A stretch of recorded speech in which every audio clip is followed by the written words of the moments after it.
अस्सलाम वालेकुम वरहमतुल्लाहि वबरकातुहू। हाँ जी, क्या हाल चाल है जी सब लोगों के? ठीक ठाक हैं? कैसी तबीयतें हैं और कैसे मिजाज हैं? कल क्या पढ़ा था? कल के बारे में थोड़ा सा बताएं, फिर उसके बाद आज का टॉपिक जो है वो स्टार्ट करते हैं जल्द से जल्द। आज का टॉपिक भी बड़ा इम्पोर्टेंट है। स्पीड ऑप्टिमाइजेशन के हवाले से एक दो स्किल्स अभी नई ऐड हुई हैं हमारे स्किल सेट के अंदर। जैसे आई थिंक सो कल हमने माइग्रेशन के बारे में बात की है कि माइग्रेशन कैसे होती है एक वेबसाइट की from one host to another.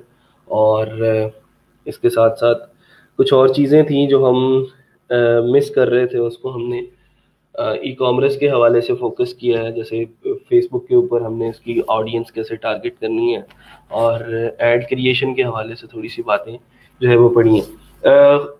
जो फेसबुक ऑडियंस टूल है, फेसबुक का जो ऑडियंस इंसाइट्स है, उसके लिए और एडवांस लेवल पे आप लोगों को जो एक ट्रेनर मैं रेकमेंड कर देता हूँ, जॉन लूमर। तो आप गूगल पे लिखेंगे तो सबसे पहले उसकी वेबसाइट आ जाएगी, learn Facebook ads with Jon Loomer. आप इसके ऊपर क्लिक करें तो उसके आप मेन लैंडिंग पेज के ऊपर चले जाएंगे। तो टेक माई स्टार्टर क्विज के ऊपर नहीं जाना आपने, ये है जी आपका ट्रेनिंग। ये ट्रेनिंग के अंदर फेसबुक पिक्सल है, पावर हिटर्स हैं, अबाउट, मेंबरशिप, साइन अप करें, ये वाला। ठीक है, how we can help, free video series, ये फ्री है जी, इसको थोड़ा सा देख लें। 20 वीडियो सीरीज है उसके हवाले से। साइन अप करेंगे जैसे ही आप लोग, तो आपके ईमेल के ऊपर आपको जो है वो एक लिंक मिल जाएगा कि आप जो है इसके ऊपर ना, मतलब बिल्कुल बेसिक लेवल से लेके एडवांस लेवल तक की जो आपकी फेसबुक ऑडियंस इनसाइट्स है उसके बारे में डिस्कस किया गया है। तो इसको ज़रा आप लोग क्विक लिंक्स में, ये फेसबुक है, फेसबुक को देख रहे हैं, इसमें क्या रखा है इसने, फेसबुक मार्केटिंग ट्यूटोरियल्स। ठीक है, ये तो सीधे सीधे ट्यूटोरियल्स पढ़े हैं कि जी स्केड्यूल करनी है फेसबुक की पोस्ट। इसके बाद यहाँ पे ना ये इमेज रूल्स हैं, इसके बारे में कुछ बताया गया है। How to save time creating Facebook ads. ठीक है, तो ये काफ़ी सारी इसकी वीडियोस हैं, छोटी छोटी, दो दो तीन तीन चार चार मिनट की। आप लोग इसको फेसबुक की जितनी भी वीडियोस हैं इसके ऊपर एक दफ़ा बस साइन अप कर लें, उसके बाद आपको इसका सारे का सारा जो ट्यूटोरियल है, सारी की सारी जो एक गाइड है, वो आप लोगों को मिल जाएगी वीडियो ट्यूटोरियल्स की शक्ल में। और अभी तक पूरे इंटरनेट पे फेसबुक एड्स के हवाले से जो सबसे ऑथेंटिक बंदा है वो जॉन लूमर है। और इसकी जो टेक्निक्स हैं वो मुझे बहुत ज़्यादा पसंद है। ये जो ट्रांजैक्शंस लगाता है मार्केट टारगेट करते हुए, जो इंटरसेक्शन बनाता है ना मार्केट के, वो बहुत पसंद है। तो इसको ज़रा आप लोग पढ़ लेंगे तो आपका जो फेसबुक एड जो है, फेसबुक एड्स वाला सारे का सारा जो चैप्टर है वो और ज़्यादा एडवांस लेवल पे आप लोग इसको लर्न कर सकते हैं। ठीक है जी। कल माइग्रेशन के बारे में पढ़ा था, तो माइग्रेशन के बारे में थोड़ा सा मुझे बताएं कि कल किसी ने ट्राई करके देखा है कि उसके अंदर हमने जो चीज़ें पढ़ी थी वो कौन कौन सी थी, और कैसे कैसे हमने वो जो है उनको डिस्कस किया था। कितने लोगों ने खुद से ट्राई किया उसको, या उन्होंने लोकल होस्ट से लाइव सर्वर पे अपनी साइट को ट्रांसफ़र करने की कोशिश की हो, या लाइव से लोकल पे आए हों, या लाइव टू लाइव, या फिर लोकल टू लोकल। किसी ने ट्राई किया?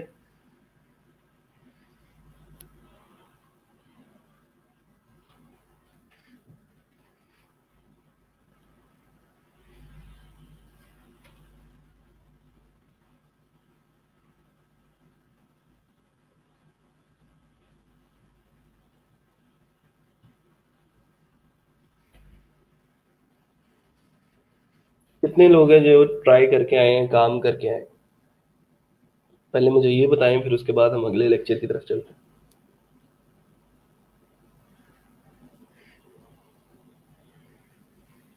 हमदान कह रहे हैं कि जी लाइव टू लोकल होस्ट किया है। जिशान कह रहे हैं यस सर, और मैंने गिग भी लगा ली। Very good, yes sir, try भी की है और गिग भी लगा दी। बस यही मैं चाहता हूँ कि आपने जो है जो जो स्किल सीखते जाना है, उसकी जो गिग है वो लाजमी साथ साथ प्लेस करते जाना है, और उसकी जो बायर रिक्वेस्ट है उसको भी फोकस करते जाना है आपने। यस सर, ठीक है, yes sir, I use all in one WP migration, good. Sir file import नहीं हो रही, हैवी है 450 MB की। तो वो फाइल की जो है वो मैंने आपको बताया था, फाइल साइज जो है वो थोड़ा सा इंक्रीज कर लें एकरा, तो वो हो जाएगा।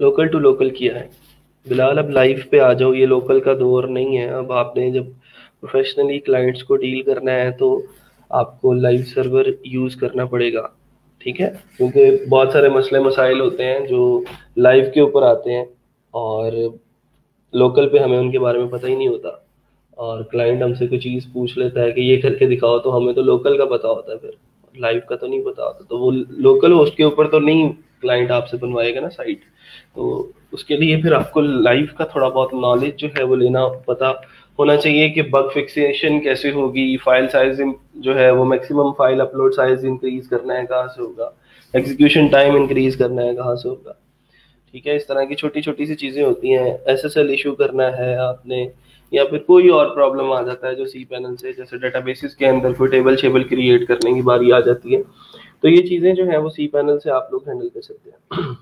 लाइव टू लाइव किया है, वेरी गुड जी। हाफिज उमैर जामी साहब हैं, इन्होंने भी लाइव टू लाइव जो है एक साइट की माइग्रेशन की है, ठीक है जी। तो ये बहुत कम रेशो है, फिर भी स्टूडेंट्स की रोजाना कोई 40-50 स्टूडेंट्स क्लास लेते हैं, और सीन तो आई थिंक सो के 100 से ज़्यादा होते हैं, तो फिर भी कोई 4-5 लोग जो हैं वो काम कर रहे हैं, इम्प्लीमेंट कर रहे हैं। I can guarantee them only कि ये जल्द कामयाब हो जाएंगे उन लोगों से जो अभी इम्प्लीमेंटेशन नहीं कर रहे हैं, और वो सोच रहे हैं कि जब हम ट्रेनिंग ख़त्म कर लेंगे, सारा कुछ सीख लेंगे, तो फिर हम अर्निंग की तरफ आएंगे।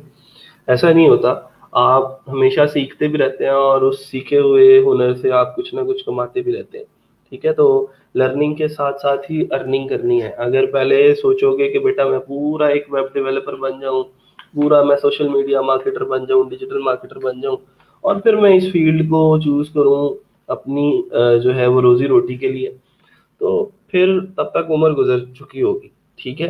यही उम्र है, और इसी उम्र के अंदर आपके पास एनर्जी है, आपके पास इंथुसियाज्म है, आपके पास जो है वो रिसोर्सेज हैं, इसको यूज करें और जल्द अज जल्द अपना आप जो है उसको थोड़ा सा फ्लरिश करने की कोशिश करें, क्योंकि टाइम कम है और मुकाबला बहुत सख्त है। इससे पहले कि कोई नया टूल आ जाए और वर्डप्रेस पुराना हो जाए ठीक है। मैं अक्सर स्टूडेंट्स को कहता होता हूँ कि अब आज ई कॉमर्स के अंदर अपॉर्चुनिटीज हैं, आप 2 साल जो है वो वेट करते हो कि 2 साल बाद मैं कोई ई कॉमर्स का स्टोर खोलूंगा, तो तब तक कितने स्टोर और खुल चुके होंगे, तब तक कितने ज्यादा कंपिटिटर्स आपके जो हैं वो आ चुके होंगे मार्केट के अंदर। तो मतलब ये है कि वहां तक इतना ज्यादा इंतजार जो है वो आप फिर या तो आप अपनी स्किल्स को अपडेटेड रखो वक्त के साथ साथ, और चीज़ों को अपने साथ लेके चलो, जैसे जैसे डिमांड बदलती है मार्केट की, वैसे वैसे आपकी स्किल्स भी अपडेट होनी चाहिए। और यही आईटी की मार्केट का हुस्न है कि आप 1 साल लगा के जो 2 साल लगा के चीज़ें सीखते हो, जब तीसरे साल में आते हो उसको इम्प्लीमेंट करने की बारी आती है, तब तक वो मार्केट से जा चुकी होती है, कोई नई चीज़ लर्न कर रहे होते हैं लोग। तो थोड़ा सा अपने आप को अपडेटेड रखोगे, जमाने के साथ चलना सीखोगे, तो फिर जो है ये चीजें आपके लिए बहुत फायदेमंद साबित होंगी, ठीक है। स्पीड ऑप्टिमाइजेशन की तरफ आते हैं। स्पीड ऑप्टिमाइजेशन क्या है, और स्पीड ऑप्टिमाइजेशन हमारी वेबसाइट के ऊपर कैसे अच्छा या बुरा असर डाल सकती है। सबसे पहले स्पीड ऑप्टिमाइजेशन करने से पहले मैं इसके कुछ जो है वो फवाइद आप लोगों को बयान कर दूं। मैं एक क्लाइंट के साथ जो है उसको मैं सर्विस दे के हटाऊं।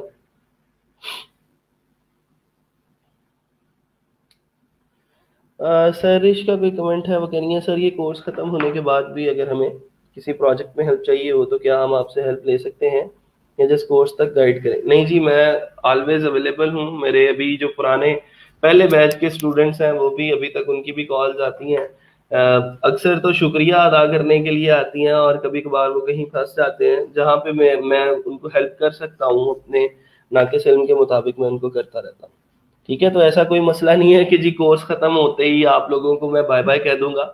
I am always available for all of you, ठीक है। आप कभी भी आके कोई भी प्रॉब्लम जो है वो डिस्कस कर सकते हैं अपना ठीक है जी। तो स्पीड ऑप्टिमाइजेशन गूगल क्या कहता है, जैसे फाइवर कहता है ना कि मैं अपने जो लोग हैं, मैं अपने जो क्लाइंट्स हैं उन लोगों के लिए मैं आसानी चाहता हूँ। इसी तरह गूगल ये कहता है कि गूगल पे जो भी बंदा आके सर्च करे उसको उसके उसके लिए आसानी हो स्क्रॉल करने में वेबसाइट को। ठीक है, अब जैसे यहाँ पे हम लिखते हैं जी बेस्ट जार ओपनर्स। गूगल पे कोई बंदा आता है उसको जार ओपनर चाहिए अपनी वेबसाइट के लिए, तो ये डेपर डॉट रिव्यूज वो खोल लेता है। लेट सपोज पहले नंबर पे डेपर डॉट रिव्यूज आ रही है, और अगर डेपर डॉट रिव्यूज जल्दी ओपन नहीं होती, उसको ओपन होने में थोड़ा सा टाइम लगता है। आई थिंक सो इसका कोई इशू चल रहा है, ये डेपर का लिंक तो नहीं है, सर्वर में कोई इशू आया होगा।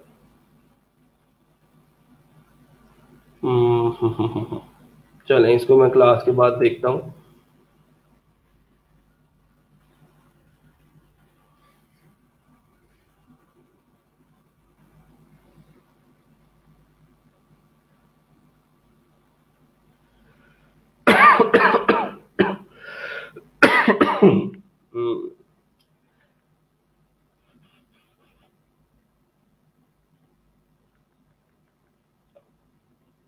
हाँ ये ठीक है, उसको देखना पड़ेगा कि उस आर्टिकल के अंदर क्या मसला आ रहा है। अच्छा, तो मैं ये बात कर रहा था कि अगर ये पेज जल्दी लोड नहीं होता, इसकी जो इमेजेस हैं वो लोडिंग के लिए टाइम लेती हैं, इसका जो टेक्स्ट है वो नज़र नहीं आता, यूज़र पढ़ते पढ़ते ज़्यादा नीचे चला जाता है और नीचे वाला टेक्स्ट अभी तक ओपन नहीं हुआ, या फिर वो वाइट एरिया आ रहा है उसके ऊपर और पेज जो है वो लोड होता जा रहा है और यूज़र उसको पढ़ नहीं पा रहा, तो इसका मतलब ये है कि गूगल ये कहेगा मुझे कि भाई साहब आपकी जो वेबसाइट है वो जल्दी लोड नहीं होती, तो मैं आपकी वेबसाइट को रैंक क्यों करूं। ठीक है, और रैंक आपकी रैंकिंग मैं क्यों ऊपर लेके आऊं, जब मैं आपको ऊपर रैंक करूंगा तो लोग जो हैं वो जब आपकी साइट पे आएंगे तो उनका यूजर एक्सपीरियंस इतना अच्छा नहीं होगा, उनको जो है वो इंतजार करना पड़ेगा आपकी साइट को लोड होने के लिए, तो यूजर कभी भी वेट नहीं करता। ठीक है, आप अपनी एग्जांपल ले लें, आप कोई वेबसाइट खोलते हैं 3 से 5 सेकंड आप वेट करते हैं उसको, वैसे तो माशाल्लाह पाकिस्तानी यूजर्स को पता होता है कि उनका इंटरनेट कितना अच्छा है, तो वो तो 10 सेकंड भी वेट कर लेते हैं। लेकिन मैं बात कर रहा हूँ यूएस की मार्केट की, यूरोपियन कंट्रीज की मार्केट की, जहाँ पे इंटरनेट सर्विस प्रोवाइडर्स जो हैं वो जरा फास्ट हैं। यहाँ पे तो हमारा पीटीसीएल माशाल्लाह से कोई चीज लोड ही नहीं होने देता, तो यहाँ पे तो लोग फिर भी सब्र कर लेते हैं थोड़ा सा। लेकिन अगर कोई यूजर यूएस से आपकी साइट को विजिट करता है और उसको जो है वो लोड होने में आपकी साइट को टाइम लगता है, तो आपकी साइट को छोड़ के चला जाएगा और किसी और वेबसाइट को जो है वो विजिट कर लेगा। तो सबसे पहला जो इफेक्ट आपकी स्पीड ऑप्टिमाइजेशन का पड़ता है वो आपकी रैंकिंग के ऊपर पड़ता है, कि गूगल आपसे नाराज हो जाएगा और गूगल आपकी वेबसाइट्स को आहिस्ता आहिस्ता डी रैंक करना शुरू कर देगा अगर आप अपनी स्पीड ऑप्टिमाइजेशन के ऊपर काम नहीं करते। दूसरी बात यह है कि इसी फैक्टर को लेके आप अपने क्लाइंट्स को थोड़ा सा डरा भी सकते हैं। डराना कैसे है कि जी आपने कहा कि जी ये आप ये मेरा क्लाइंट है जी, उसके साथ मैं बात कर रहा हूँ और उससे कह रहा हूँ कि सर आपकी जो वेबसाइट है वो जीटी मैट्रिक्स एक टूल है, जीटी मैट्रिक्स के ऊपर जाके आप लोग उसकी वेबसाइट का जो सारे का सारा स्पीड स्कोर है उसको चेक करके बता सकते हैं कि सर आपकी जो वेबसाइट है उसका स्पीड स्कोर इतना है, उसका जो है वो लोडिंग टाइम इतना है, तो आपके जो कंपिटिटर्स हैं उनकी स्पीड ऑप्टिमाइजेशन आपसे ज्यादा अच्छी है, उनकी वेबसाइट आपसे जल्दी लोड हो जाती है और उसका जो लेआउट है वो बड़ा अच्छा है और यूजर को जो है उसके ऊपर विजिट करने में बड़ी आसानी होती है। तो उनके सेल्स इस वजह से आपसे ज्यादा हैं क्योंकि उनका पेज जल्दी लोड हो जाता है। तो आप जैसे वो इंश्योरेंस वाले करते हैं ना, आपका बीमा करने आते हैं कि सर आप मर जाएंगे तो आपके बच्चों का क्या होगा, तो हम भी बजाय इसके कि अपनी सर्विस के फायदे बताएं, हम अपने यूजर को डरा दें इस बात से कि अगर आपने हमारी सर्विस ना खरीदी तो आपको नुकसान क्या क्या हो सकता है। दो अप्रोचेज होती है ना, कि एक हम अपनी सर्विस के फायदे बताते हैं, अपनी प्रोडक्ट के फायदे बताते हैं और उसको कहते हैं कि इसको बाय कर लो, और दूसरा तरीका ये होता है कि हम उसको कहते हैं अगर तूने ये बाय ना की तो तुझे ये नुकसान हो सकते हैं। ठीक है, तो हमने इस स्पीड ऑप्टिमाइजेशन वाला जो सेक्शन है उसको हम इस तरह जो है वो लेके चल सकते हैं कि हम उस भाई साहब की ये यहाँ से रिपोर्ट एक जनरेट करेंगे फ्री के अंदर। लेट सपोज उसकी जो वेबसाइट है वो है जी एसईओ ग्रोथ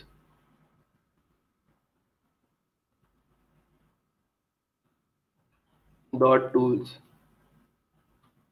ठीक है, इसका हम जो है वो स्पीड स्कोर चेक करते हैं और लोडिंग टाइम जरा देखते हैं कि कितना है। इसको थोड़ा सा टाइम लगता है फेच करने में साइट को और रिजल्ट्स को प्रिपेयर करने में।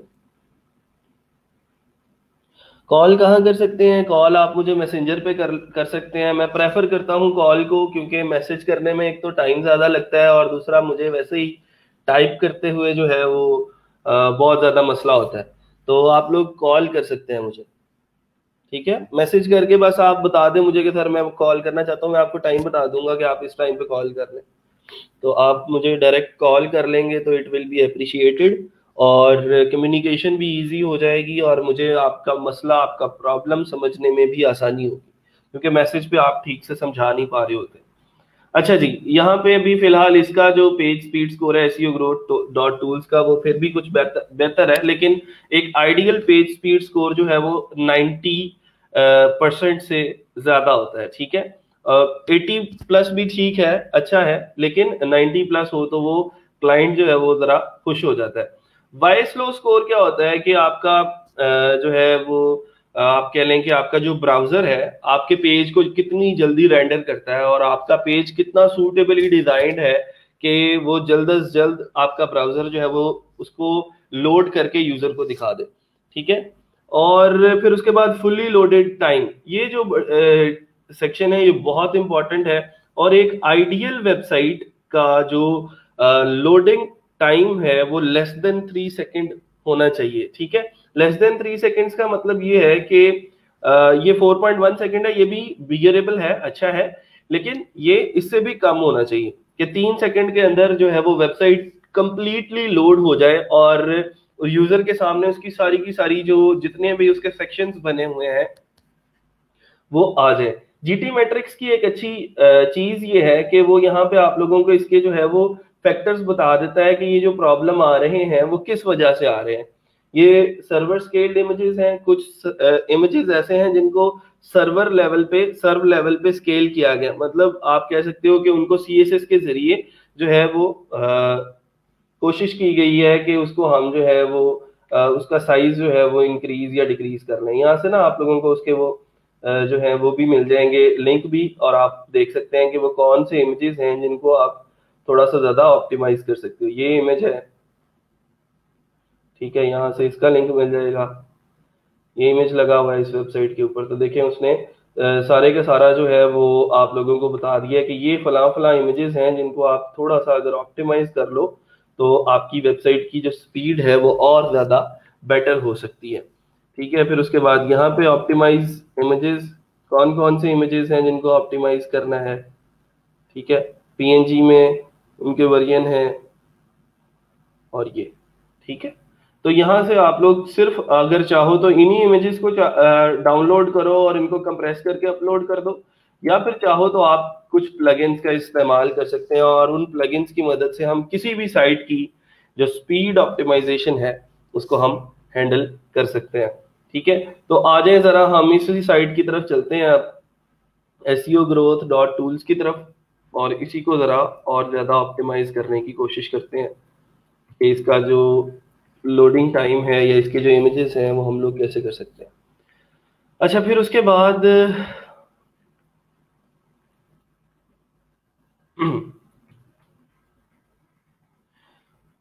यहाँ पे मैं एक दफा प्लगइन्स लिख दूं, जो जो प्लगइन्स आप लोग यूज कर सकते हैं अपनी वेबसाइट को ऑप्टिमाइज करने के लिए। इनको कहीं सेव करके रखना है सेव कर लें, रिमेंबर करना है याद करना है तो आप लोग याद कर लें, लेकिन हर एक साइट की स्पीड ऑप्टिमाइजेशन जरूरी नहीं है कि एक ही प्लगइन सब साइट्स के ऊपर चल जाए।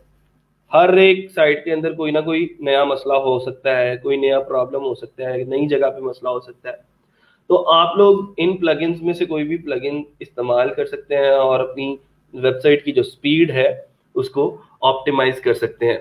तो एक सबसे पहले सर इसकी रिपोर्ट एक्सपोर्ट भी हो सकती है, हाँ जी बिल्कुल हो सकती है। ये आपके पास यहाँ पे ये डाउनलोड पीडीएफ करने का ऑप्शन है, आप लोग डाउनलोड करेंगे पीडीएफ तो आपको एक पीडीएफ रिपोर्ट जो है वो डाउनलोड कर देगा फ्री में।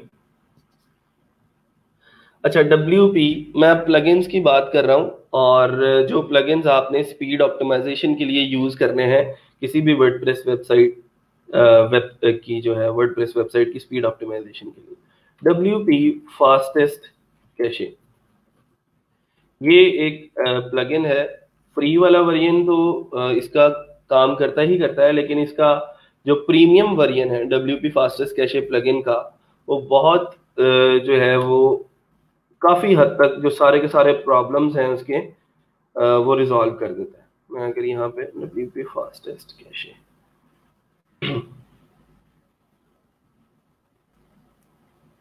ये तो wordpress.org के ऊपर पड़ा है। अगर हम इसके प्रीमियम को देखते हैं,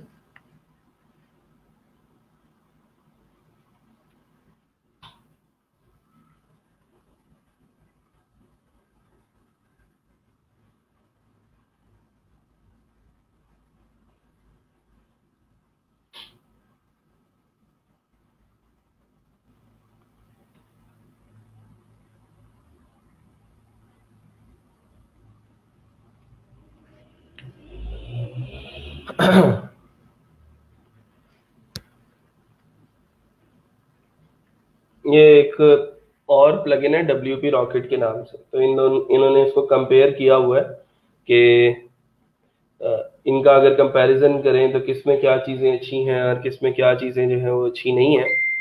तो WP फास्टेस्ट कैशे अगर आप कर रहे हैं तो फिर दोनों नहीं करने, इन दोनों में से एक करना है, WP रॉकेट और WP फास्टेस्ट कैशे में से। ये सिर्फ 99 सेंट्स का इन दोनों की प्राइस में फर्क है, ठीक है। ये जरा 99 सेंट्स महंगा है, $50 बनते हैं और ये $49 बनते हैं। ये इसका कंपैरिजन दिया हुआ है और ये WP फास्टेस्ट कैशे की वेबसाइट है, आप लोग इससे भी डाउनलोड कर सकते हैं। इसका जो फ्री वाला वर्जन है वो तो आप लोगों को मिल ही जाएगा ना। ये इसके फीचर्स हैं, लोकेशंस, ये इसकी आई थिंक सो प्राइस है, buy a one time fee package. और ये जो गोल्ड है 5 लाइसेंस इसके $175 के अंदर है।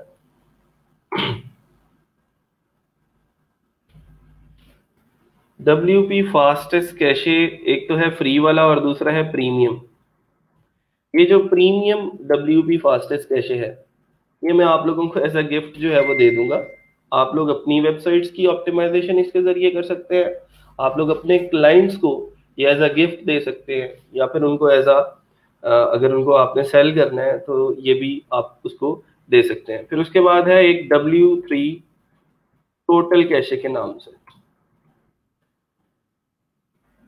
ये एक प्लगइन है जो कि स्पीड ऑप्टिमाइजेशन के जरिए के लिए जो है वो यूज होता है। फिर ऑटो ऑप्टिमाइज, ये मैं इतने ज्यादा प्लगइन के नाम इसलिए बता रहा हूँ एक ही काम को करने के लिए, क्योंकि स्पीड ऑप्टिमाइजेशन का जो टास्क है उसकी नौयत कुछ ऐसी है कि हर एक वेबसाइट के अंदर कोई अलग मसला होता है, ठीक है। और वो अलग मसला जो है उसके लिए कोई ना कोई अलग प्लगइन जो है वो यूज होगा, ऑटो ऑप्टिमाइज। फिर उसके बाद एक बहुत अच्छा प्लगइन है, वो है WP स्मश। स्मश जो है ये आपके जितने भी वेबसाइट के इमेजेस होते हैं उनको ऑप्टिमाइज करने के लिए यूज होता है। WP स्मश का जो प्रो वर्जन है वो भी आई थिंक सो मेरे पास होगा, वो भी आप लोगों को दे दूंगा। सिर्फ काम करने वाले बने, स्पीड ऑप्टिमाइजेशन का इतना ज्यादा काम है फाइवर के ऊपर कि आप लोग सोच नहीं सकते। और आपने सिंपल करना यही है कि आपने इन प्लगइन्स को इंस्टॉल करना है और देखना यह है कि कौन सा प्लगइन जो है वो इसकी इस साइट के ऊपर काम ठीक से करेगा और इसकी जाके एग्जैक्टली उसी प्रॉब्लम को जाके जो है वो फिक्स करेगा, ठीक है।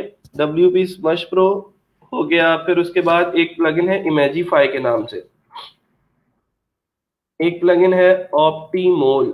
ये आई थिंक सो इसके लिए बस आपको साइन अप करना पड़ेगा इसकी साइट के ऊपर, ईमेल देंगे तो आपकी ईमेल के अंदर ये उसके प्लगइन का लिंक दे देगा, ठीक है, फ्री है ये। अच्छा, फिर उसके बाद आपके पास WP फास्टेस्ट कैशे हो गया, WP रॉकेट। ये मुझे भूल गया कितने का लिया था, ये भी हाँ $49 लिखा था ना, लेकिन ये तो महंगा था आई थिंक सो, मुझे क्यों महंगा पड़ा। उधर $49 था आई थिंक सो, वो ज्यादा लाइसेंसेस थे। हाँ ये देखो 1 ईयर वाला जो है वो एक वेबसाइट के लिए वो $49 का है, और ये अनलिमिटेड वेबसाइट्स वाला है हमारे पास। वो है $249 में। ये आप लोगों को जो है वो सारी की सारी चीजें मिल जाएंगी।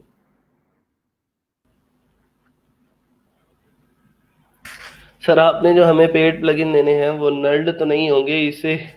और भाई ये सारे के सारे पेड प्लगइन्स हैं, कोई नल्ड थीम या नल्ड प्लगइन नहीं है, ये लाइसेंस्ड और एक्टिवेटेड थीम्स और प्लगइन्स हैं। आप लोग इसको यूज कर सकते हैं अपनी किसी भी वेबसाइट के ऊपर, और कोई भी कि इस तरह की किसी किस्म की जो आप लोगों को परेशानी है वो नहीं आएंगी। डोंट वरी, मेरी सारी साइट्स पे यही चलते हैं। और इसके लाइसेंस अनलिमिटेड मैं इसलिए बाय कर लेता हूँ कि अपनी साइट्स पे तो यूज होने ही होते हैं, और साथ आप लोग जो स्टूडेंट्स हैं वो भी यूज कर लेते हैं।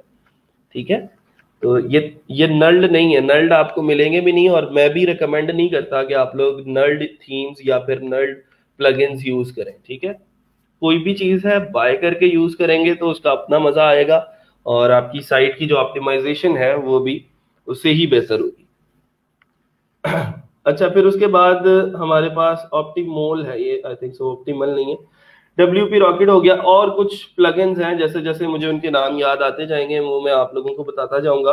लेकिन हम एक और जो टेक्निक यूज की जाती है वो इमेजेस को ऑप्टिमाइज करने के लिए, एक सॉफ्टवेयर है, उसका नाम है फाइल मिनिमाइजर। ठीक है, फाइल मिनिमाइजर क्या करता है, आपके जितने भी पिक्चर्स हैं उनको ऑप्टिमाइज करता है, और उनकी जो है वो थोड़ा सा साइज कंप्रेस करके देन अगेन आप उन पिक्चर्स को अपनी साइट के ऊपर लोड कर सकते हो। लेकिन उसके लिए आपने करना ये है कि सी पैनल के अंदर जाना है, WP एडमिन की डायरेक्टरी है, उसके अंदर आपके थीम्स प्लगइन्स और अपलोड्स पड़े हुए होते हैं। तो वो अपलोड्स वाला जो फोल्डर है आप उसको कंप्रेस करके डाउनलोड कर लें, और इस फाइल मिनिमाइजर के सॉफ्टवेयर के जरिए वन बाय वन उस उन इमेजेस को जो है आपने कंप्रेस करना है, और मेक श्योर कि जिस नाम से आपने इमेज को डाउनलोड किया है उसी नाम से आपने उस इमेज को अपलोड भी करना है back to that directory, same directory. ठीक है, अगर नहीं होगा, नाम चेंज हो जाएगा, तो फिर वो इमेजेस जो है वो लोड नहीं होंगे, और फिर आपकी जो साइट है उसके सारे के सारे जो इमेजेस हैं वो खराब हो जाएंगे। ठीक है, तो मेक श्योर फाइल मिनिमाइजर कभी कभी क्या करता है कि जब आपकी किसी भी फाइल को मिनिमाइज करता है तो उस फाइल के नेम के साथ वो अपनी कोई एक्सटेंशन या अपना नाम लगा देता है। तो आप लोगों को वो फिर नाम जो है वो या तो वन बाय वन रिमूव करने पड़ेंगे, या फिर उसकी सेटिंग्स के अंदर एक ऑप्शन होता है कि आप जो है वो बगैर जो है वो किसी भी चीज के बगैर नाम चेंज किए आप उसके जो इमेजेस हैं फाइल मिनिमाइजर से डाउनलोड कर लें। सर ऐसा पॉसिबल है कि अगर हम कोई थीम या प्लगइन किसी क्लाइंट को इंस्टॉल करके दें तो क्या वो आगे से अपनी किसी दूसरे क्लाइंट को आगे से सेव करके दे सकता है? हाँ, थोड़ा सा टेक्निकल होगा तो दे सकता है। वो अगर प्लगइन्स के अंदर से जाके उस प्लगइन को डाउनलोड कर सकता है, जो सी पैनल वाला सेक्शन होता है आपका, तो फिर वो दे सकता है।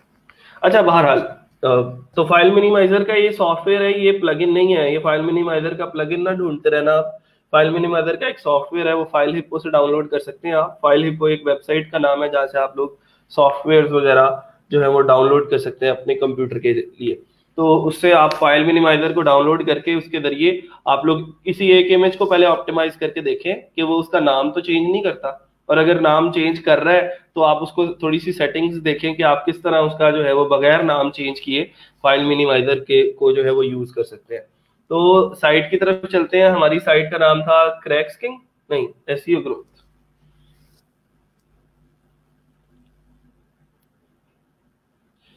सर कैसे पता चलेगा कि ये प्लगइन काम कर रहा है हमारी साइट पे या नहीं, और स्पीड ऑप्टिमाइज हुई है या नहीं? देखें, आपने स्पीड ऑप्टिमाइजेशन करने से पहले इसका स्कोर चेक कर लिया एक दफा।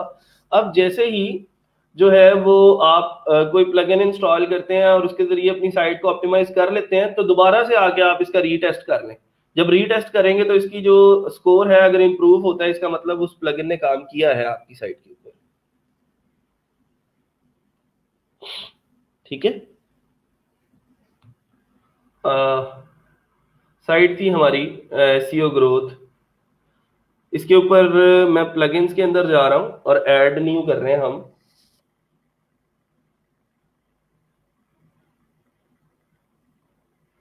WP fastest cache.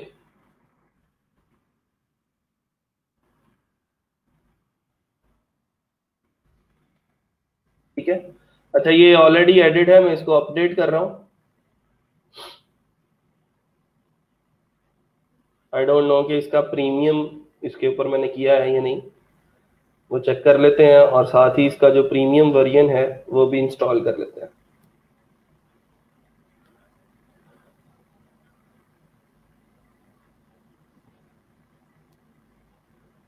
ये प्रीमियम हुआ है, मैं अभी फिलहाल के लिए इसको जरा डीएक्टिवेट कर रहा हूँ।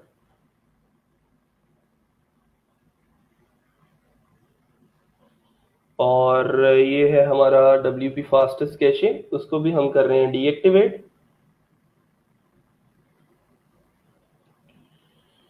यहाँ पे आके इसको जरा रीटेस्ट कर लेते हैं और चेक कर लेते हैं कि अभी फिलहाल उस प्लगइन के बगैर उसकी जितनी भी ऑप्टिमाइजेशन है वो किए बगैर इसकी जो रिजल्ट्स हैं वो कैसे हैं, और कितनी जो है ये साइट लोड हो रही है हमारी, कितने टाइम के अंदर, और स्पीड स्कोर क्या है उसका।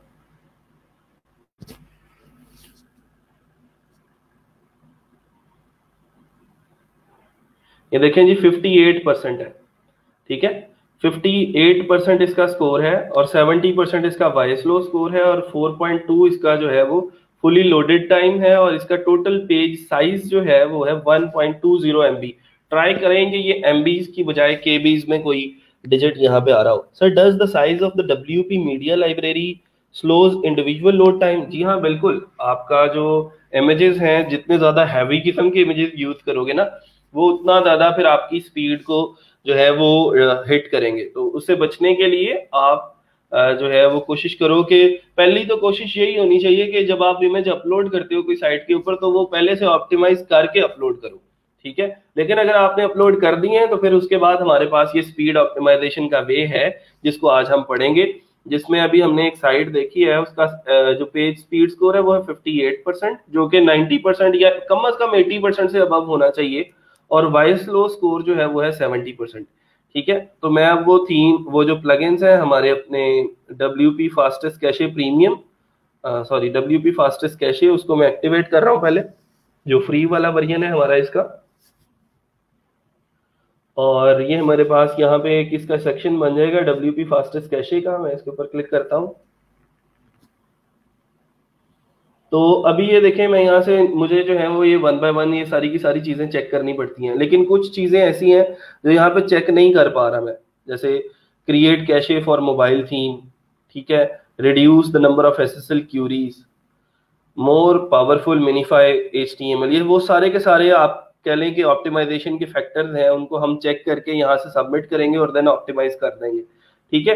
लेकिन अभी ये सारे के सारे फीचर्स हम नहीं कर पा रहे, क्यों? क्योंकि हमारे पास WP फास्टेस्ट कैशे का प्रीमियम वर्जन जो है वो इंस्टॉल्ड नहीं है। तो मैं प्लगइन्स के अंदर जाके उसको भी एक्टिवेट कर लेता हूँ।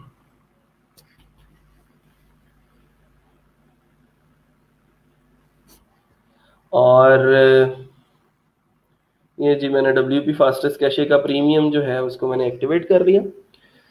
सरिश कह रही है सर, पिक अपलोड करने से पहले भी हम लोग पिक्स को कंप्रेस कर सकते हैं बजाय दोबारा करने के? जी बिल्कुल, यही सबसे अच्छी टेक्निक है कि आप जो भी पिक्चर अपलोड करें वो जो है आपका जो पिक्चर है वो ऑप्टिमाइज्ड हो। सर, पहले पेज स्पीड स्कोर 81 आ रहा था, अब प्लगइन्स डीएक्टिवेट करने के बाद 50 आ रहा है। हाँ जी बिल्कुल, वो इसीलिए आ रहा है क्योंकि WP फास्टेस्ट कैशे जो है उसने वो सारे का सारा उसकी जो स्पीड थी उसको संभाला हुआ था, ऑप्टिमाइज किया हुआ था। मैंने प्लगइन डीएक्टिवेट कर दिए, ठीक है, तो वो फिर दोबारा से जो उसकी परफॉर्मेंस थी वो वापस चली गई। तो सिर्फ डीएक्टिवेट इसलिए किया कि आप लोगों को इसकी जो वर्किंग है वो सिखा सकूं कि कैसे आपने इसकी जो कस्टमाइजेशन है वो करनी है, ठीक है। तो मैं दोबारा से जो प्रीमियम है इसका WP फास्टेस्ट कैशे का प्रीमियम वर्जन, उसको मैं जो है वो दोबारा से उसकी सेटिंग्स के अंदर आता हूँ। तो 1 बाय 1 यहाँ से ना आप लोगों ने सारी चीजें जो है वो चेक कर लेनी है। इसमें से कुछ चीजें होगी जो आपसे कुछ फर्दर ऑप्शंस भी पूछेंगे। जैसे मैं अगर इनमें से दोबारा से किसी को करता हूँ, जैसे जैसे मैंने ये न्यू पोस्ट के ऊपर क्लिक किया, तो वो पूछ रहा है कि क्लियर ऑल कैशे या clear cache of home page only, या clear cache of post categories. मैं कहता हूँ क्लियर ऑल कैशे, ठीक है। तो ओके कर दूंगा इसको यहाँ से, क्लियर ऑल कैशे, ओके, ठीक है। ये देखें, अब यहाँ पे जैसे मैंने इसके ऊपर क्लिक किया तो वो पूछ रहा है कि आपने किन किन चीजों को ऑप्टिमाइज करना है। मैंने यहाँ से सबको ही चेक कर दिया। ये टैग्स और अटैचमेंट्स को कर दें वैसे, ठीक है। कस्टम पोस्ट टाइप्स और इनकी जरूरत नहीं है। पेजेस पर मिनट, रीस्टार्ट आफ्टर कंप्लीटेड, इसको अभी फिलहाल हम ऐसे ही जो है वो ओके कर दें। तो आप लोगों ने क्या करना है, इन सारी चीजों को चेक कर लेना है। ये अब चेक हम क्यों कर पा रहे हैं, क्योंकि WP फास्टेस्ट कैशे का प्रीमियम वर्जन जो है वो हमने कर लिया। सर कंप्रेस करने से तो फिर पिक्सेल्स खराब हो जाते हैं। नहीं, इतने ज्यादा भी नहीं कंप्रेस कर देना। एक दफा ऐसा हुआ कि मेरे पास एक स्टूडेंट आया, वो कहता है सर स्पीड ऑप्टिमाइजेशन मैंने की है एक वेबसाइट की, तो उसकी स्पीड जो है वो 100% हो गई। मैं बड़ा खुश हूँ उससे कि यार इसको चलो स्पीड ऑप्टिमाइजेशन करनी आ गई है। लेकिन मेरे दिमाग में ना एक डर था। अच्छा, मैंने कहा उसे बोला कि अच्छा तुम ऐसा करो कि अपनी वेबसाइट आप विजिट करके देखो। तो जब उसने अपनी वेबसाइट विजिट की तो वो बिल्कुल ब्लैंक हो चुकी थी और उसकी सारी कस्टमाइजेशन जो थी वो खराब हो चुकी थी। वो इसलिए होता है जब आप टू मच प्लगइन्स का इस्तेमाल करते हो ना, और WP रॉकेट से भी ऑप्टिमाइजेशन कर ली, स्पीड ये जो कैशे प्लगइन है WP फास्टेस्ट कैशे, इससे भी स्पीड ऑप्टिमाइजेशन कर ली, तो वो बहुत ज्यादा ऑप्टिमाइजेशन हो जाती है और आपकी वो साइट के लेआउट को डायरेक्टली जाके हिट करती है और आपकी साइट का लेआउट खराब हो जाता है। ठीक है, स्पीड तो वो 100% कर देगी, जब उसने लोड ही कुछ नहीं करना तो वो फिर 100% ही होगी ना। वो कहता है 1 सेकंड के अंदर लोड हो रही। तो मतलब ये है कि ऐसा नहीं करना कि सारे प्लगइन एक ही दफा डाल दिए, बल्कि आपने 1 बाय 1 इन चीजों को जो है वो ट्राई करके देखना है। सबमिट किया मैंने इनको, इन चीजों को सबमिट करते हैं और देखते हैं कि कैसी चीजें चल रही हैं। डिलीट कैशे के ऊपर आता हूं, तो ये इतनी कैशे जो है वो अभी फिलहाल जमा हो चुकी है। मैं यहाँ से कहता हूँ क्लियर ऑल कैशे, और इसकी जो कैशे है वो हम सारी की सारी रिमूव कर देते हैं। मिनीफाइड CSS और JS थी जो, उसको भी हमने रिमूव कर दिया। ये डेटाबेस वाला सेक्शन है। डेटाबेस के अंदर भी जाके ये कुछ इसने कैशे जो है वो डेटाबेसेस की भी रिमूव करने वाली है, उसको भी हम यहाँ से जाके रिमूव कर सकते हैं। आप लोग भी इसको 1 बाय 1 जो है जाके इन सारे सेक्शंस को रिमूव कर दें, या फिर आप ऑल के ऊपर यहाँ पे क्लिक करें और उसको रिमूव कर दें। तो ये इतना सा काम करने के बाद आपने जो है वो दोबारा से आना है और इसको रीटेस्ट करना है, चेक करने के लिए कि अब इसकी जो ऑप्टिमाइजेशन है वो कहाँ तक पहुंची है। सर पिक्स कैसे अपलोड कर सकते हैं, ऑप्टिमाइज कर सकते हैं अपलोड करने से पहले? तो सना मैंने आपको बताया फाइल मिनिमाइजर का एक सॉफ्टवेयर है, वो यूज कर सकते हो आप लोग जो इमेजेस की ऑप्टिमाइजेशन है उनके लिए। और दूसरा एक प्लगइन है WP स्मश के नाम से। वो जो प्लगइन है वो भी डायरेक्टली आपकी इमेजेस को जाके हिट करता है और उन इमेजेस को जो है वो ऑप्टिमाइज करता है।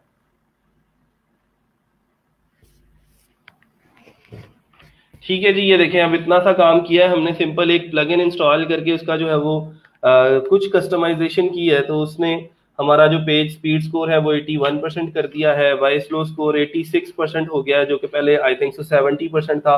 ये 58% था और वो 81 हो गया है। फुली लोडेड टाइम जो है वो 4.1 सेकेंड आ रहा है। तो अब मतलब ये है कि एक काम इसने कर दिया, WP फास्टेस्ट कैशे ने कुछ काम जो था वो हमारा कर दिया।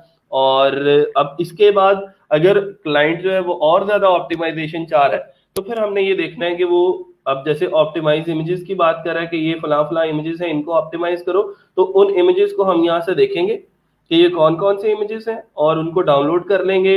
या फिर हम क्या कर सकते हैं, WP स्मश के नाम से एक प्लगइन है, उसको इंस्टॉल करके उसकी जो इमेजेस हैं उनको डायरेक्टली हम ऑप्टिमाइज कर सकते हैं।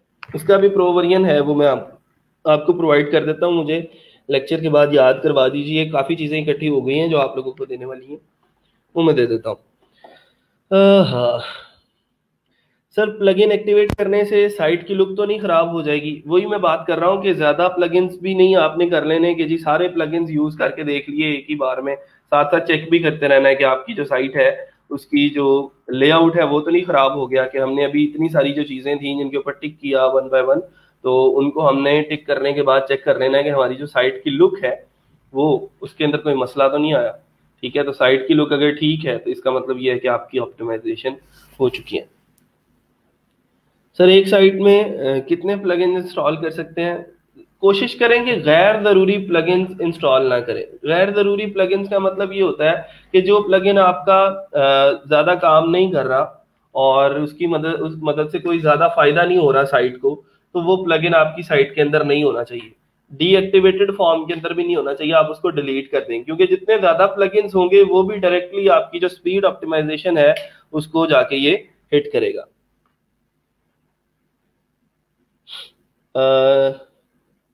सर टाइम तो पहले, हाँ टाइम जो है वो 4.2 सेकेंड्स था, वो 4.1 सेकेंड हुआ है। इसके अलावा हम अभी WP Smush Pro अगर आप लोग करके देखेंगे इसके ऊपर, तो वो जो इमेजेस कुछ यूज हुए हैं ना, वो इमेजेस कह रहा है कि ये फला फला इमेजेस हैं, ये नीचे ना आपको सारी रिपोर्ट देता रहेगा, रिकमेंडेशन जो है वो आपको बताता रहेगा कि ये इस इमेज के ऊपर जाओ, ठीक है, इसको ऑप्टिमाइज करो, ये कोई सर्कल अंडरस्कोर BG वाला इमेज है, फिर इसके बाद ये एक इमेज है, इसको ऑप्टिमाइज करोगे तो आपकी साइट जो है वो जल्दी लोड होना शुरू हो जाएगी। फिर उसके बाद यहाँ पे एक और लिंक दिया हुआ है उसने, तो ये 2-3 इमेजेस उसने बताए, इनको आप लोग अगर थोड़ा सा ऑप्टिमाइज कर लेंगे तो ये जो लोडिंग टाइम 4.1 सेकेंड है ये और ज्यादा नीचे आ जाएगा।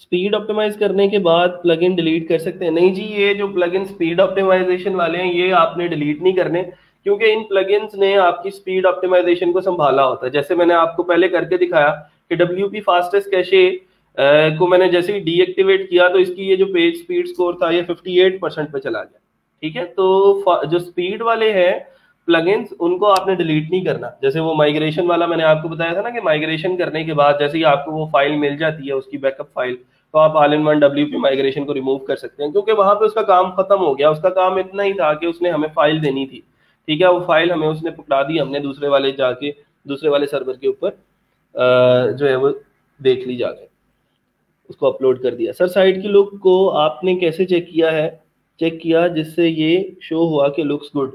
साइट की लुक जैसी पहली थी वैसी ही है अगर, तो इसका मतलब साइट की लुक ठीक है, ठीक है। अगर इसके अंदर कोई चेंजिंग्स आ गई हैं कि ये जो बैकग्राउंड कलर है यहाँ पे वो रिमूव हो गया है, पिक्चर ठीक से शो नहीं हो रही, ठीक है, इसका मतलब आपका लेआउट खराब कर दिया इन प्लगइन्स ने और आपने ओवर ऑप्टिमाइजेशन कर लिया, ठीक है। तो इससे बचना है आपने, और कोशिश करनी है कि आप ट्राई करें कि आपका जो है ये जो स्पीड ऑप्टिमाइजेशन वाला जो आपका सारे का सारा चीज है ना, ये आपकी आप कह सकते हो कि आपके एक्सपीरियंस की बुनियाद पे आपको पता चलेगा कि फला मसला था, GT मैट्रिक्स ने शो करवाया तो मैंने फला प्लगइन किया तो मेरा जो है वो ठीक हो गया, ठीक है, फला प्लगइन किया तो वो मेरा मसला रिजॉल्व हो गया। तो ये थोड़ा सा आप लोग जब इसकी प्रैक्टिस करेंगे ना, तो मुख्तलिफ किस्म की साइट्स की जब आप लोगों को स्पीड ऑप्टिमाइजेशन करने को मिलेगी तो आपका एक्सपीरियंस इसके अंदर इंक्रीज होता जाएगा और आपको पता चलता जाएगा कि फला मसला था तो उसके लिए कौन सा प्लगइन बेस्ट है, फला मसला था तो उसके लिए कौन सा प्लगइन जो है वो बेस्ट है।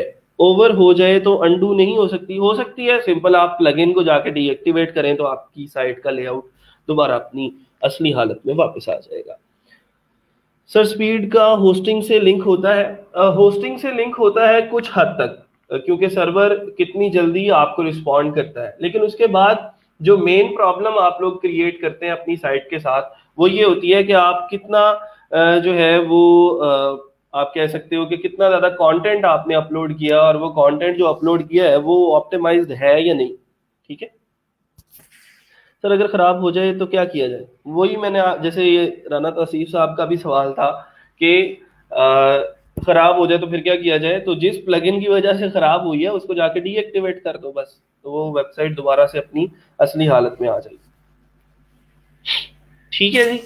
तो ये हमारी ऑप्टिमाइजेशन इसकी हो चुकी है। बाकी मैंने आप लोगों को ये प्लगइन्स बताए हैं। एक काम जो आप लोगों ने करना है वो ये है कि फाइल मिनिमाइजर वाला जो सेक्शन है, क्योंकि अक्सर स्पीड ऑप्टिमाइजेशन के आपको ऑर्डर आएंगे ई कॉमर्स वेबसाइट्स जिनके ई कॉमर्स स्टोर्स जो है वो चल रहे हैं, क्यों? क्योंकि उन्होंने बहुत सारे इमेजेस एट वन टाइम जो है वो अपलोड करने होते हैं, तो अपलोड करने होते हैं इमेजेस, तो उसके लिए आपको फाइल मिनिमाइजर का जो सॉफ्टवेयर है वो बहुत ज्यादा हेल्प करेगा। अगर आप उन इमेजेस को कंप्रेस करके दोबारा से अपलोड कर देते हो साइट के ऊपर तो आपकी साइट की जो स्पीड है वो अच्छी हो जाएगी। सर अगर लुक खराब हो गया तो प्लगइन डिलीट करें तो वापस ठीक हो जाएगी? हाँ जी बिल्कुल, वो उस प्लगइन को जिसकी मदद से वो सारा लेआउट खराब हुआ है उसको डीएक्टिवेट कर दें। कभी कभार तो ये होता है कि WP एडमिन भी नहीं चलता ना ज्यादा ऑप्टिमाइजेशन करने की वजह से, तो उसका हल ये होता है कि आप उसके सी पैनल के अंदर जाते हैं, ठीक है, जैसे मैं SEO growth slash C panel इसके अंदर जा रहा हूँ, मैंने किसी प्लगइन को यूज किया और उसकी मदद से लेआउट खराब हो गया, साइट मेरी बिल्कुल ब्लैंक हो गई और मैं उसका WP एडमिन भी एक्सेस नहीं कर पा रहा, वो भी ब्लैंक आ रहा है बिल्कुल। तो ये सी पैनल तो हमेशा चलता रहेगा ना आपका। तो सी पैनल में चलते हैं जरा। तो सी पैनल से हम प्लगइन को डीएक्टिवेट कैसे कर सकते हैं वो देख लें। फाइल मैनेजर के अंदर गया मैं सी पैनल के, और इसके अंदर मेरे पास वही public_html का फोल्डर है। public_html के अंदर जो है WP कंटेंट, और WP कंटेंट के अंदर ये प्लगइन्स। अब इनमें से मैं किसी प्लगइन को ये सारे के सारे वो प्लगइन्स हैं जो मेरे पास इस टाइम वर्डप्रेस वेबसाइट के ऊपर इंस्टॉल्ड है, ठीक है, और एक्टिवेटेड है। तो मैं इनमें से किसी भी प्लगइन को डीएक्टिवेट करना चाहता हूँ या मैं चाहता हूँ वो वर्क ना करे, तो मैं या तो इसका नाम चेंज कर दूंगा, जैसे ये प्रीमियम जो है वो चल रहा है, ठीक है। तो मैं यहाँ से आपको आता हूँ 1 लेवल। तो इसका मैं अगर ये WP फास्टेस्ट कैशे है, इसको मैं अगर रीनेम कर लूँ, ठीक है, इसको मैंने प्रीमियम के बाद लिख दिया .old, ठीक है, इसको भी रीनेम कर दिया, इधर गया, ठीक है, .old हो गया। ये जो WP फास्टेस्ट कैशे था इसको भी जो है वो मैंने इधर से रीनेम किया, इसका नाम भी मैंने .old रख दिया, मतलब इसका नाम चेंज कर दिया मैंने। अच्छा, अब नाम चेंज करने की वजह से क्या हुआ, ये प्लगइन हो गया डीएक्टिवेट। मैं अगर अपने डैशबोर्ड में आके आप लोगों को दिखा सकूँ कि ये जो प्लगइन्स हैं इनकी, ये WP फास्टेस्ट कैशे का यहाँ पे फीचर आ रहा है ना अभी, लेकिन मैं प्लगइन के अंदर जाता हूँ तो देखें वो WP फास्टेस्ट कैशे का ऑप्शन मेरे पास से रिमूव हो गया। क्यों? क्योंकि वो प्लगइन जो है वो अब डीएक्टिवेट हो चुके हैं। ये देखें जरा, WP fastest cache automatically deactivate हो चुका है, उसको एक्टिवेट करने का ऑप्शन यहाँ से आ रहा है मेरे पास। तो अभी अगर मैं जाके दोबारा से रीटेस्ट करूंगा तो वो प्लगइन जो है वो डीएक्टिवेट हो चुका है, उसने जितनी भी ऑप्टिमाइजेशन की थी वो सारी की सारी खत्म, और अब साइट की जो परफॉर्मेंस है वो दोबारा से वापस चली जाए, ठीक है।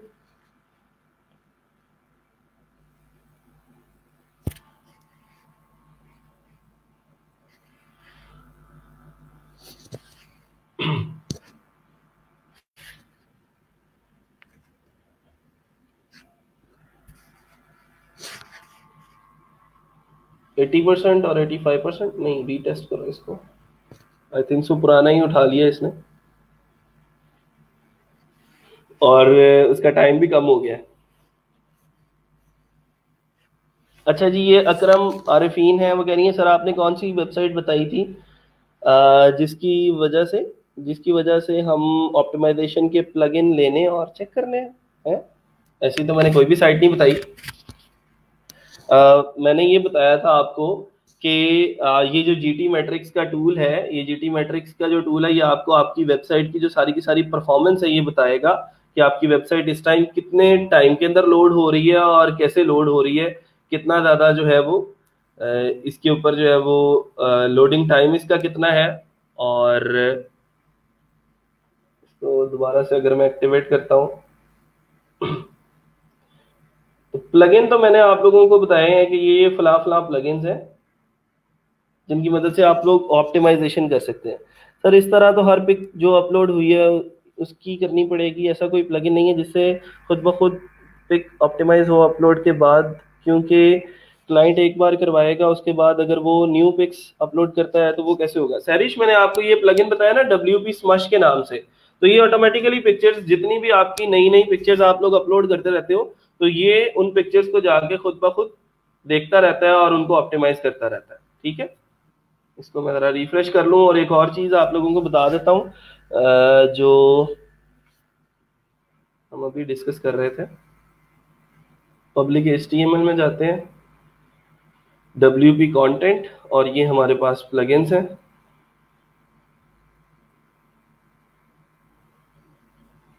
हम SEO ग्रोथ के ऊपर ही काम कर रहे हैं ना, SEO growth.tools, ठीक है। सर नेम चेंज करने की बजाय प्लगइन डिलीट ही कर दें तो? हाँ, प्लगइन डिलीट भी कर देते हैं तो वो भी एक ही बात है, आप लोग उसको डिलीट कर देते हैं तो वो खत्म हो जाएगा, डायरेक्टरी के अंदर उसका सारे का सारा जो काम हुआ है वो रिमूव हो जाएगा। आप इसको यहाँ से इसको सिलेक्ट करें और इसको यहाँ से डिलीट कर दें, ठीक है। तो वो प्लगइन जिसकी मदद से आपकी साइट का जो लेआउट था वो खराब हुआ था, उसको आपने इस डायरेक्टरी के अंदर से रिमूव कर दिया, तो अब वो प्लगइन ही चला गया, तो आपकी जो साइट का लेआउट है वो भी ठीक हो जाएगा। दूसरी बात, जो WP स्मश वाली है मैं अगर उस प्लगइन को इंस्टॉल कर दूं, यहाँ पे ऐड न्यू के ऊपर क्लिक करते हैं, यहाँ से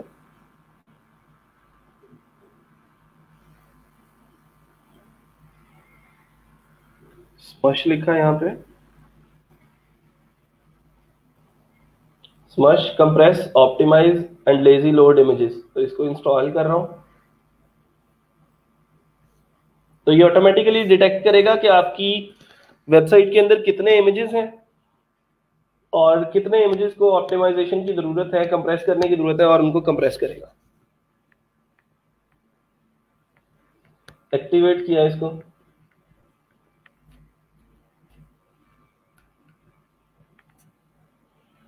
ठीक है जी। वो कह रहा है कि ये फला फला प्लगइन्स जो हैं वो हमने डीएक्टिवेट कर दिए हैं जी, थैंक यू सो मच।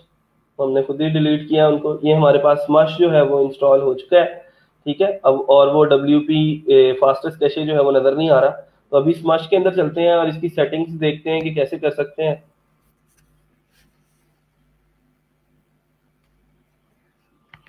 ठीक है, और ये आपका जो है वो उसका डैशबोर्ड है स्मश का। उसने कहा जी 11 इमेजेस हैं जो इसके ऊपर यूज हुई हैं। बिगिन कर लें सेटअप इसका, ऑटोमेटिकली ऑप्टिमाइज कर रहे हैं न्यू अपलोड्स को, हम कहते हैं इसको ऑन किया हुआ है, ठीक है। ये आपका सरिश, ये आपका सवाल था कि जो नेक्स्ट इमेजेस अपलोड होती हैं वो उनको भी ऑप्टिमाइज करेगा या नहीं। तो ये स्मश जो है ऑटोमेटिक कंप्रेशन इसने जो है वो ऑन कर देनी है और ऑटोमेटिकली ऑप्टिमाइज करता रहेगा न्यू अपलोड्स को। आपने इसको ऑन करके ही नेक्स्ट करना है, ठीक है।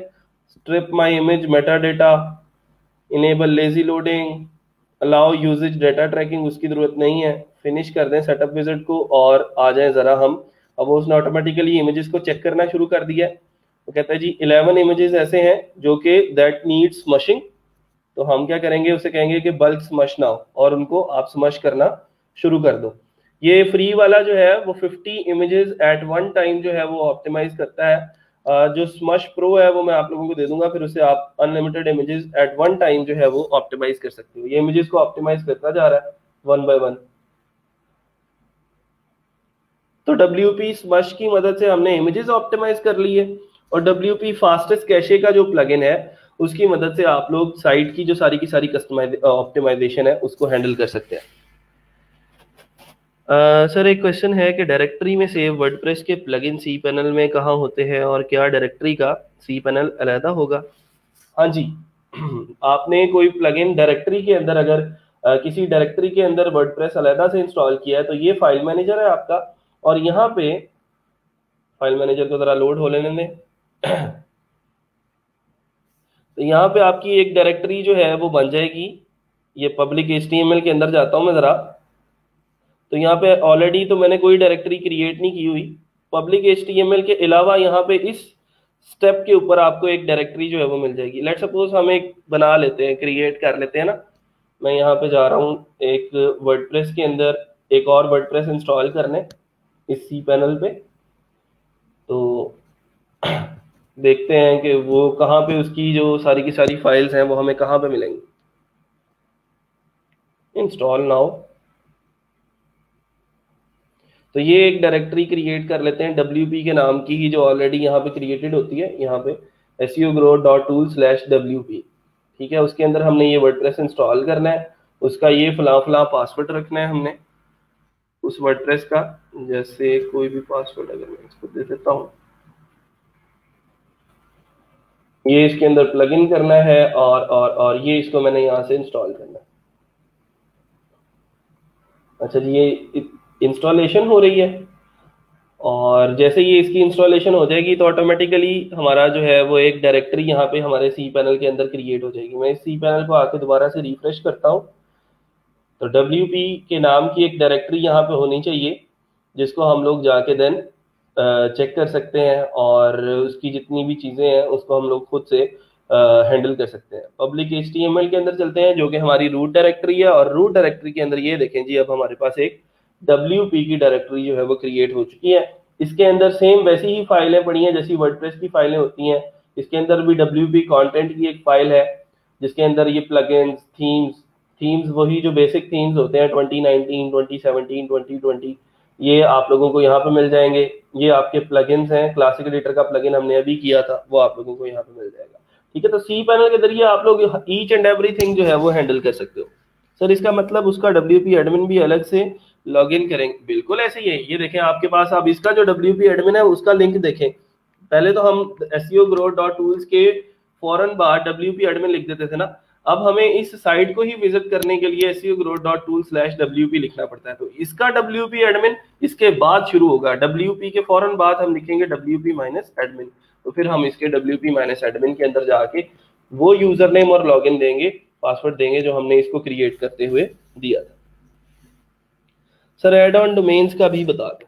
अच्छा जी, ये तो डायरेक्टरी हो गई ना। एड ऑन डोमेन्स क्या होती हैं? सी पैनल में ही दोबारा से वापस जाना है।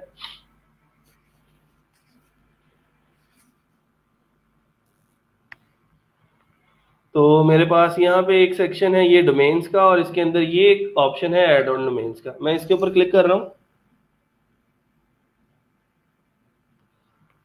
और यहाँ पे वो कह रहा है न्यू डोमेन नेम। आप कौन सी नई डोमेन है जिसको आप अपने इस सी पैनल के अंदर जो है वो अटैच करना चाहते हैं? कोई और नई डोमेन होगी, वो ना तो सब डोमेन होगी ना तो वो डायरेक्टरी होगी, ठीक है। और वो जो है वो एक नई अलग से डोमेन होगी। जैसे एक डोमेन dapper.reviews है, तो दूसरी डोमेन safsky.com है, और मैं safsky.com को भी अगर इसी के अंदर ही जो है वो हैंडल करना चाहता हूँ, इसी सी पैनल के अंदर मैं उसका वर्डप्रेस इंस्टॉल करना चाहता हूँ, तो फिर मैं यहाँ पे जाके सिंपल उसका नाम लिखूंगा dapper.reviews।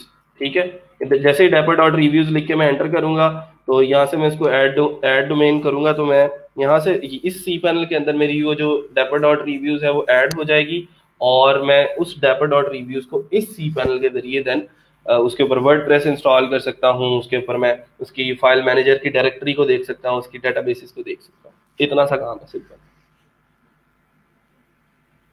WP की जगह कोई और नाम भी रख सकते हैं, जो मर्जी नाम रख लो यार। SEOgrowth.tools/info कर लो, SEOgrowth.tools/support कर लो। आपने कोई सपोर्ट का पेज बनाना है अपनी साइट के ऊपर, अबाउट अस का पेज बनाना है, या फिर उसके ऊपर अलग से वर्डप्रेस इंस्टॉल करना है, आपकी अपनी मर्जी है। उस डायरेक्टरी का कोई भी आप लोग नाम रख सकते हैं। बहरहाल हमारा जो टॉपिक था वो था आज का speed optimisation.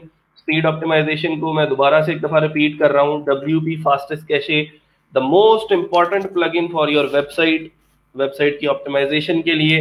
W3 total cache है, ऑटो ऑप्टिमाइज है, स्मश इमेजेस को ऑप्टिमाइज करने के लिए है, इमेजिफाई भी इमेजेस के लिए है, ऑप्टिमल जो है वो ऑप्टिमाइज करता है पूरी की पूरी साइट को। WP रॉकेट एक बहुत अच्छा प्लगइन है जो आपकी पूरी की पूरी साइट की बहुत सारी चीजें जो है वो हैंडल करता है। लेकिन don't use WP fastest cache and WP rocket at the same time. ठीक है, आप स्मश को यूज कर सकते हो कैशे के साथ, लेकिन ये जो दोनों है ना, ये बहुत तगड़े प्लगइन है, रॉकेट और WP फास्टेस्ट कैशे। तो दोनों ही एक दफा पे कर दिए तो साइट का जो लेआउट है वो खराब भी हो सकता है। सर एड ऑन डोमेन की डायरेक्टरी कैसे हैंडल करनी है? सेम वैसे ही जैसे हमने वो डायरेक्टरी क्रिएट की है ना, वैसे ही उसका भी एक फोल्डर बन जाएगा वहां पे, ठीक है, और फाइल मैनेजर के अंदर। तो आप उसको भी सेम वैसे ही हैंडल करोगे जैसे आप बाकी डायरेक्टरी वाले फोल्डर को हैंडल करते हो। ठीक है जी, फिर आज के लिए कोई क्वेश्चन है तो आप लोग पूछ सकते हैं स्पीड ऑप्टिमाइजेशन के अंदर। अब अगला टास्क आप लोगों का ये है कि अपनी अपनी वेबसाइट्स की स्पीड ऑप्टिमाइजेशन करनी है आपने पहले तो, ठीक है। फिर उसके बाद अगला टास्क से ये होगा कि इस वीकेंड के ऊपर अब आप लोगों ने अपनी गिग्स को कंप्लीट करना है। मैंने अब इस वीकेंड, इस फ्राइडे मैंने आप लोगों की गिग्स इसीलिए चेक नहीं की कि थोड़ा सा स्किल सेट के अंदर इंप्रूवमेंट हो ले। माइग्रेशन आ गई है, ई-कॉमर्स वेबसाइट्स बना सकते हैं, फेसबुक की ऑडियंस टारगेट करके दे सकते हैं लोगों को, फेसबुक ऐड लोगों के लिए चला सकते हैं। फिर उसके बाद स्पीड ऑप्टिमाइजेशन हमने आज पढ़ ली है। तो ये स्किल सेट जैसे जैसे इंप्रूव होता जा रहा है ना, तो अब आप लोगों को वो 7 गिग्स का जो नंबर है वो अब कम लगने लगेगा। तो उसको जरा इंक्रीज करने के लिए अपना लेवल बढ़ाएं। लेवल 1 सेलर जैसे ही आप हो जाएंगे देन आप 10 गिग्स जो है वो लगा सकते हैं फाइबर के ऊपर, और काफी अच्छी अपॉर्चुनिटीज वहां पे आप लोगों को मिल जाएंगी। तो थोड़ा सा अब ये है कि स्किल के ऊपर फोकस करें। स्पीड ऑप्टिमाइजेशन का जो स्किल है, जितना ज्यादा तजर्बात आपके होंगे उतना ज्यादा आपको इसके अंदर लर्न करने को मिलेगा। हमने तो आज एक वेबसाइट को स्पीड ऑप्टिमाइज करके देखा है ना, सजाद कह रहे हैं सर जीटी मैट्रिक्स पे रिजल्ट दिखा दें आफ्टर स्मश। अच्छा सजाद, ऐसा है मैंने स्मश तो कर दिया है, लेकिन वो जो फास्टेस्ट कैशे है उसको मैंने रिमूव कर दिया था, लेकिन फिर भी चलो देख लेते हैं कि कोई इम्प्रूवमेंट आई है या नहीं। फास्टेस्ट कैशे को रिमूव किया है और स्मश को जो है उसने सिर्फ इमेजेस को हैंडल किया है। देखते हैं। टोटल 7 बना सकते हैं सर गिग्स। हाँ जी, एज अ न्यू सेलर आप 7 क्रिएट कर सकते हैं, लेकिन जैसे ही आप लेवल 1 के सेलर हो जाएंगे, अगली स्टेज पार हो जाएगी आपकी, तो फिर आप जो है वो 10 गिग्स लगा सकते हैं। ये लें जी, 91% पे चला गया स्कोर। जैसे ही हमने स्मश किया है ना, तो अब स्कोर हमारा 91% पे चला गया। लोडिंग टाइम इंक्रीज इसलिए हुआ है क्योंकि हमने वो जो WP फास्टेस्ट कैशे था वो लोडिंग टाइम को हैंडल कर रहा था, वो हमने डीएक्टिवेट कर दिया। तो उसको जैसे ही आप लोग इंस्टॉल करेंगे तो उसने इसको और ज्यादा नीचे ले आना है इस टाइम को। ठीक है जी।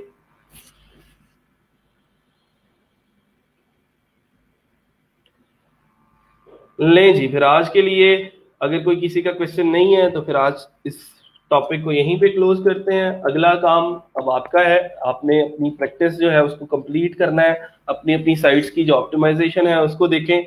और जो है अब लोकल होस्ट वाले लोग क्या करेंगे मुझे नहीं पता कि वो अपनी स्पीड को कैसे ऑप्टिमाइज करेंगे, क्योंकि जीटी मैट्रिक्स उसको उनको वो बताएगा नहीं स्पीड। ठीक है, क्योंकि वो लोकल होस्ट का यूआरएल लिखेंगे वहां पे, तो वो उसको फेच नहीं करेगा। तो इसलिए मैं कहता होता हूँ कि ये सारी की सारी जब स्किल्स अब आपने सीखनी है तो उसके लिए प्रोफेशनली आपको काम करना पड़ेगा। सर आप पहले आपका मैसेज जो हुआ कि after 10 AM lecture will be started, but class तो टाइम शुरू हो गई थी सर, ऐसा क्यों हुआ? अच्छा, असल में आज मसला आ रहा था इलेक्ट्रिसिटी का, तो मैंने शेजर को फ़ोन किया कि आप थोड़ा सा जो है वो डिले कर दो इसको क्लास को। तो वो फिर लाइट आ गई तो मैंने कहा चलें फिर अब स्टार्ट करते हैं इसको। ग्रेट हो गया सर, थैंक्स। अच्छा जी सर, 1 क्वेश्चन पूछे पूछे जल्दी करें, शाबाश, टाइम कम है हमारे पास। सर प्लग इन, हाँ प्लग इन मैं इंशाल्लाह अभी ये क्लास अगर मुझे आप ऑफ कर लेने दें तो फिर मैं उसके बाद यही काम करूंगा कि आपको प्लग इन जो है वो प्रोवाइड कर दूँ। हाँ जी मैं कर देता हूँ। राना साहब का कोई सवाल है, मैं उसके लिए रुका हुआ हूँ। हाँ। और किसी का कोई क्वेश्चन है? ये स्पीड ऑप्टिमाइजेशन स्किल ही ऐसी है कि आप इसके मल्टीपल्स भेज सकते हो। आपने किसी एक क्लाइंट को अगर कन्विंस कर लिया स्पीड ऑप्टिमाइज करवाने के लिए, तो फिर उसकी हो सकता है बहुत सारी वेबसाइट्स हों, तो फिर वो आपको नेक्स्ट वेबसाइट्स के ऑर्डर भी आपको देगा। ठीक है। मेरे ब्रदर का FB पेज है, उसे कैसे सिंक करूंगा अपने अकाउंट से? आपको पहले उस पेज का एडमिन बनना पड़ेगा। ठीक है, आप अपने ब्रदर से रिक्वेस्ट करेंगे मुझे आप उस पेज का एडमिन बनाएं, तो आपके पेजेस के अंदर वो वाला पेज शो होने शुरू हो जाएगा। फिर सेम वही प्रोसीजर है जो मैंने कल आपको बताया कि फेसबुक के ऑडियंस इनसाइट्स के अंदर जाना है आपने, और वहां से आप अपना पेज कनेक्ट कर सकते हैं उसके साथ और एड्स जो है वो रन कर सकते हैं। हाँ, मैं इंशाल्लाह अभी ये क्लास के फौरन बाद जो है वो प्लगइन्स का ही काम करूंगा। पहले 1 घंटा इसके ऊपर लगाता हूँ, क्योंकि मुझे खुद भी ढूंढने पड़ेंगे कि वो कहाँ कहाँ पे पड़े हुए हैं, ताकि वो चीज़ें थोड़ी सी क्लियर हो जाए आप लोगों को भी, और आप लोग अपना काम जो है वो स्मूथली कर सकें। आज के लिए इतना ही, इंशाल्लाह मिलते हैं छोटी सी ब्रेक के बाद। अपना और अपने घर वालों का ख्याल रखिएगा। अल्लाह हाफिज।